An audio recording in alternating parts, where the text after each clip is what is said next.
Bem-vindos a mais uma porção da Dieta do Cordeiro, que eu tenho servido aqui para vocês todos os dias, um capítulo do meu livro O Cordeiro Marinado em Porções.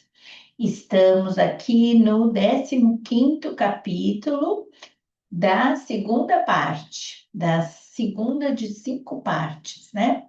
E estamos tratando aí, se você tem acompanhado comigo, sobre o Sermão do Monte pelo Evangelho de Mateus. Já estamos nele por 10 capítulos, né? Por 10 dias aqui.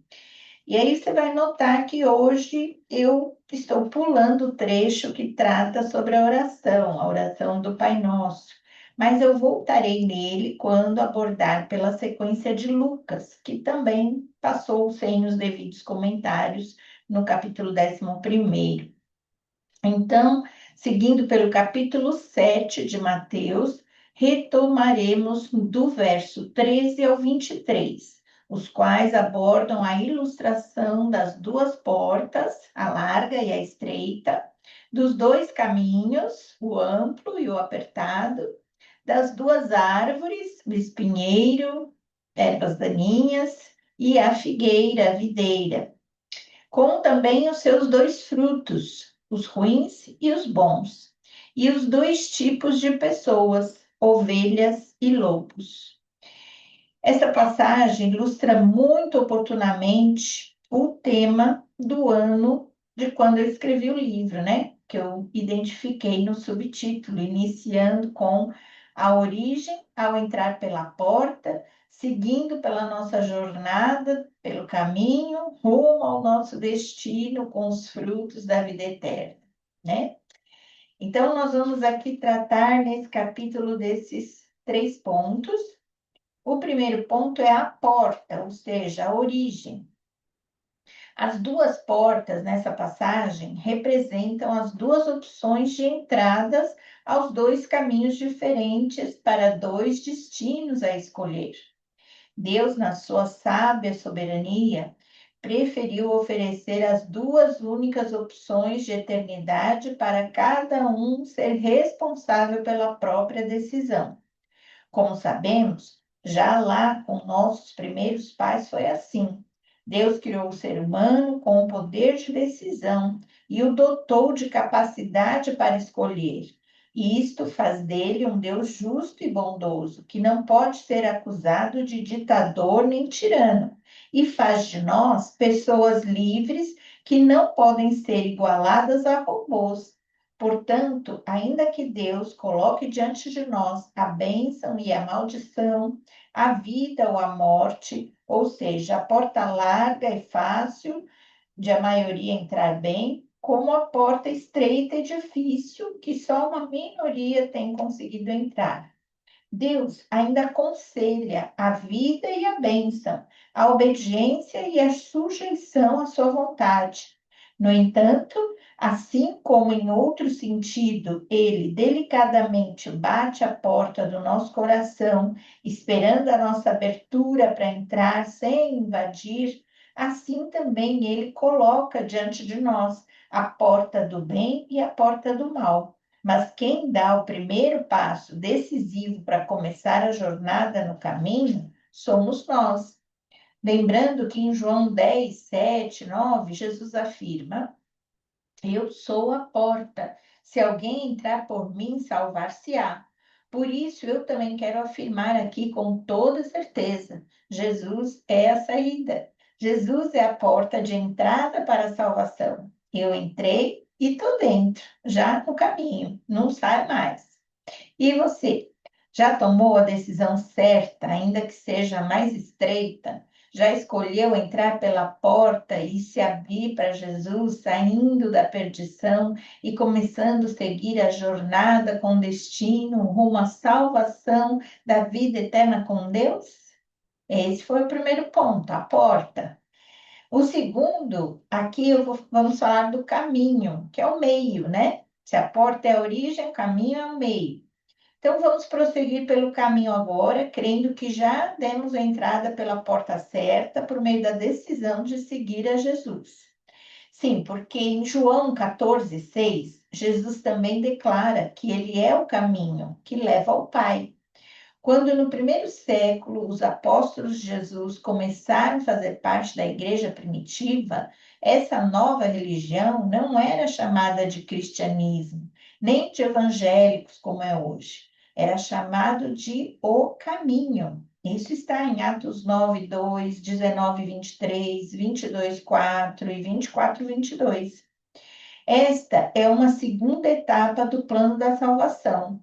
A porta de entrada é só o começo. Não significa que entrou pela porta, acabou. Não, para se alcançar o destino, tem todo um caminho, que ainda pode ser longo e certamente apertado, por meio do qual seremos como árvores plantadas junto a ribeiros de águas para produzirmos muitos frutos, porque por estes bons frutos seremos conhecidos e distinguidos como ramos da videira verdadeira, dentre os frutos ruins dos espinheiros e abrolhos. Neste caminho, também seguiremos juntos com o rebanho de ovelhas do bom pastor Jesus, que sempre estará por perto para nos livrar dos lobos, os falsos profetas, vestidos de ovelhas. O perseverar neste caminho não é tão fácil assim. Tem lobos, tem espinhos, tem aperto, tem desvios e atalhos, mas tem Jesus. Se o seguirmos olhando firmemente para Ele como autor e consumador da nossa fé, combateremos esses percalços, completaremos a carreira e guardaremos a nossa fé até o fim, quando então chegaremos ao nosso bom destino. Sãos e salvos, agora adentrando finalmente pelos portais eternos da glória. Você tem percorrido este bom e reto caminho com perseverança e vigilância, produzindo bons frutos? Este é o meio, ainda não chegou lá, o caminho. Por fim, que a gente vai chegar nesse último ponto, que é a vida eterna, o destino. Ufa, não vejo a hora de chegar lá no meu destino celestial. Está perto, está chegando. O tempo aqui na Terra é muito curto. Estamos mesmo de passagem. Estou certa que lá será tudo tão lindo e maravilhoso que qualquer aperto e dificuldade que estamos passando agora, ainda durante o caminho, devem ser tidos como leves e momentâneas tribulações que não se comparam com a glória do porvir, porque nem olhos viram, nem ouvidos ouviram, nem jamais penetrou em coração humano o que Deus tem preparado para aqueles que o amam, para aqueles que escolheram entrar pela porta que Ele mesmo nos abriu, dando-nos acesso a Ele pelo novo e vivo caminho que é Jesus. Tudo isso para nos levar novamente ao seu plano de origem, que era a comunhão perfeita e santa conosco, interrompida por um desvio de rota, por uma decisão mal escolhida, mas restaurada e recuperada por aquele que é o caminho, a verdade e a vida. Ninguém vai ao Pai senão por ele, senão por Jesus, como está em João 14:6. Você tem se consolado e se fortalecido com esta promessa motivadora do nosso alvo, nosso destino? Então, observe em qual dessas três etapas você está. Já deu o primeiro passo, entrando pela porta, por meio da conversão a Cristo? Conversão é mudança de sentido, ou seja, sair do caminho amplo para o apertado, se virar da porta larga para a estreita. Feita essa escolha, não podemos ficar estacionados no meio do caminho. Caminho da ideia de movimento, caminhada até chegar ao final, o desfecho, que na verdade dará início à linha de chegada da vida sem fim. Lá então provaremos o quanto valeu a pena passar pela porta, prosseguir perseverante pelo caminho e alcançar a salvação eterna, a redenção final, nosso definitivo destino original. Amém? Olha só, essa visão que você tinha, espero que tenha confirmado o sentido da nossa jornada, né? Uma vez entrando pela porta, nós temos um caminho até chegar no nosso destino. Não podemos parar na porta, não adianta ficar no caminho só, temos que perseverar até o fim. Então, vamos perseverar também aqui na dieta.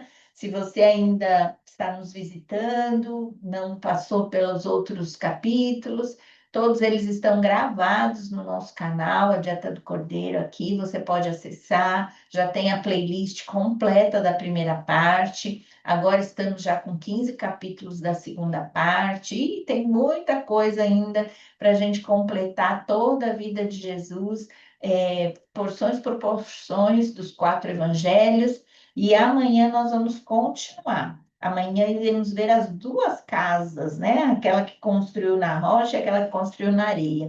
Também é uma passagem muito interessante, com ela praticamente vai se encerrar o Sermão da Montanha. Então, eu te espero sem falta aqui, tá bom? Se Deus quiser, até lá.